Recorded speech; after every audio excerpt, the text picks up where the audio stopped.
ಒಕ್ಕಲಿಗರಿಗೆ ಅನ್ಯಾಯ ಮಾಡಿದ್ದು ನೀವು ಕರ್ಕೊಳ್ಳೋದು, ಟಿಶ್ಯೂ ಥರ ಯೂಸ್ ಮಾಡೋದು, ಬಿಸಾಕೋದು.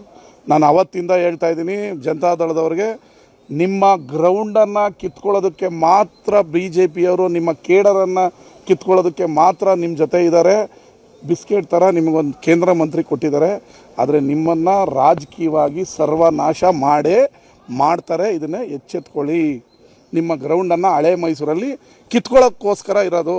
ನನಗೆ ಭಾಳ ಬೇಸರ ಆಗಿದೆ ಅಂದರೆ, ಪಾಪ ದೇವೇಗೌಡರು ಕೊಡ್ತಾರೆ ಅಂತ, ಆದರೆ ಅದು ಅವ್ರ ಪಕ್ಷದ ಆಂತರಿಕ ವಿಚಾರ, ಯಾರು ಕೊಟ್ಟರು ಅನ್ನೋದ್ರ ಬಗ್ಗೆ ನಾನು ಮಾತಾಡಲ್ಲ. ಆದರೆ ಹಿರಿಯರು, ಸಂಭಾವಿತರು, 70 ವರ್ಷ ರಾಜಕಾರಣವನ್ನು ಮಾಡಿದಂಥವ್ರು ದೇವೇಗೌಡರಿಗೆ ಟಿಕೆಟ್ ತಪ್ಪಿಸ್ತಾರೆ ಅಂತ ಹೇಳಿದ್ರೆ ದೇವ್ರು ಒಳ್ಳೇದು ಮಾಡ್ತಾರೆ. ಇರಲಿ, ಅದು ಆ BJPಯವರ ಆಂತರಿಕ ವಿಚಾರ. ನಾನು ಜಾಸ್ತಿ ಸರ್, ಮೋದಿ ಅವರು ಎಲ್ಲೋದ್ರೂ ಕೂಡ ದೇವೇಗೌಡರ ವಿಶೇಷವಾದ ಗೌರವ ಕೊಡ್ತೀವಿ ಅನ್ನುವಂಥದ್ದು ತೋರಿಸ್ತಾ ಇರ್ತಾರೆ. ಅದು ನಾಟಕ, ಪಿಕ್ಚರ್, TV, ಫೋನ್, ವಿಡಿಯೋಗೋಸ್ಕರ ನಟ ಭಯಂಕರರು. ಅದು ನೋಡ್ಕೊಂಡು ಮಂಡ್ಯ ಜನರು ನಿರೀಕ್ಷೆ ಮಾಡಿದ್ರು. ಮಂಡ್ಯಗೆ ಚಪ್ಪಡಿ ಕಲ್ಲು ಎಳೆದಾಯಿತು, ಒಕ್ಕಲಿಗರನ್ನ ಮುಗಿಸಾಯಿತು BJPಯವರು. ಸುಮಲತಾ, ಅಂಬರೀಷ್ ಕುಟುಂಬ ಅಂದರೆ ಏನು ರೀ? ಏನು ಅಂಬರೀಷ್ ಕುಟುಂಬ ಅಂದರೆ ಏನು ತ್ಯಾಗ ಮಾಡಿದ್ದಾರೆ ಅವರು? ಅವ್ರಿಗೊಂದು ಟಿಕೆಟ್ ಕೊಡೋಲ್ಲ, ಅವ್ರನ್ನೊಂದು ಗೌರವತಾಗಿ ನಡೆಸ್ಕೊಂಡಿರೋ, ಇದು ನನಗೆ ಆಂತರಿಕ ವಿಚಾರ ಅಲ್ಲ. ಆದರೆ ಅಂಬರೀಷ್ ಅನ್ನೋರು ಮಂಡ್ಯದ ಆಸ್ತಿ. ಅವರು BJPಗೆ ಹೋಗಿದ್ದಾರೆ, ಕಾಂಗ್ರೆಸ್ಗೆ ಬಂದಿಲ್ಲ. ಸುಮಲತಾ ಅವ್ರು ಗೆದ್ದ ಮೇಲೆ ಕಾಂಗ್ರೆಸ್ ಬಂದಿಲ್ಲ, BJPಗೆ ಹೋಗಿ ಅವ್ರನ್ನ ಯಾವ ರೀತಿ ನಡೆಸ್ಕೋಬೋದಾಗಿತ್ತು. ನಾನು ಈಗ TV ನೋಡಿದೆ, ಬೇಸರ ಆಯಿತು.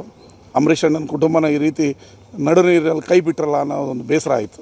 ರಾಜಕೀಯವಾಗಿ ಹಿನ್ನಡೆ ಆಗ್ಬಿಡ್ತದೆ ಅಂತ ಇದು ಮುಗಿಸ ಆಯ್ತಲ್ರಿ, ಇನ್ನೇನು ರೀ ಹಿನ್ನಡೆ? ಮುಗಿಸಾಯ್ತು. ಇದೇ 6 ವರ್ಷದಿಂದ ಸೋನಿಯಾ ಗಾಂಧಿಯವರು ದೇವೇಗೌಡರಿಗೆ ಬಿಟ್ಟುಕೊಟ್ಟಿದ್ರು, ಕಾಂಗ್ರೆಸ್ ಪಕ್ಷ ಬಿಟ್ಟುಕೊಟ್ಟಿತ್ತು. ನೆನಪಿದೆಯಾ ನಿಮಗೆ? ಮಲ್ಲಿಕಾರ್ಜುನ್ ಖರ್ಗೆ ಅವರು ಮತ್ತು ದೇವೇಗೌಡರನ್ನ ಎಂಥ ಗೌರವಯುತವಾಗಿ ನಡೆಸ್ಕೊಂಡ್ರು. ಪಾರ್ಲಿಮೆಂಟಲ್ಲಿ ದೇವೇಗೌಡರು ಸೋತಿದ್ರು.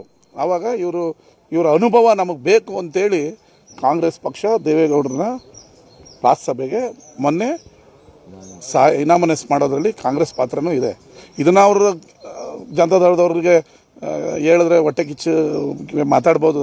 ಇದಕ್ಕೆ ನಾನು ಮಾತಾಡಿದ್ದಕ್ಕೂ ರಿಯಾಕ್ಟ್ ಏನಾದರೂ ಮಾತಾಡ್ಬೋದು. ಸತ್ಯ, ಪೇಪರ್, ಕಾನೂನೇ. ಏನು ಸತ್ಯ ಈ ರಾಜ್ಯದಲ್ಲಿ ನಡೆದಿದೆ ಸತ್ಯ. ದೇವೇಗೌಡರನ್ನ, ಸುಮಲತನ್ನ BJPಯವರು ಈ ರೀತಿ ನಡೆಸ್ಕೋಬಾರ್ದಾಗಿತ್ತು. ನೋಡೋಣ ಏನಾಗ್ತದೆ. ಅವರು ಹಬ್ಬಿಕೋ ತಬ್ಬಿಕೋ ಅಂದ್ಕೊಂಡಿರುವಾಗ ನಾವ್ಯಾಕೆ ಅವರ ಮೈತ್ರಿ ಬಗ್ಗೆ ಮಾತಾಡಬೇಕು? ಅವ್ರು ಅಲ್ಲೇ ಕಂಟಿನ್ಯೂ ಆಗ್ತಾರೋ ಏನೋ ನನಗೆ ಗೊತ್ತಿಲ್ಲ ಅದ್ರ ಬಗ್ಗೆ. ಇವತ್ತು ಅವ್ರಿಗೆ ಅನ್ಯಾಯ ಆಗಿರೋಂಥದ್ದು ಸತ್ಯ. ಪಾಪ ನಾನೊಂದು ಅಂಬರೀಷ್ ಅಣ್ಣ ಅವರ ಜೊತೆಯಲ್ಲಿದ್ದವನು, ಅವ್ರ ಕುಟುಂಬದಲ್ಲಿ ಊಟ ಮಾಡಿದ್ದೀನಿ. ನನ್ನ ಅನಿಸಿಕೆಯನ್ನು ವ್ಯಕ್ತಪಡಿಸೋದು ನನ್ನ ಧರ್ಮ, ನಾನು ವ್ಯಕ್ತಪಡಿಸಿದ್ದೀನಿ.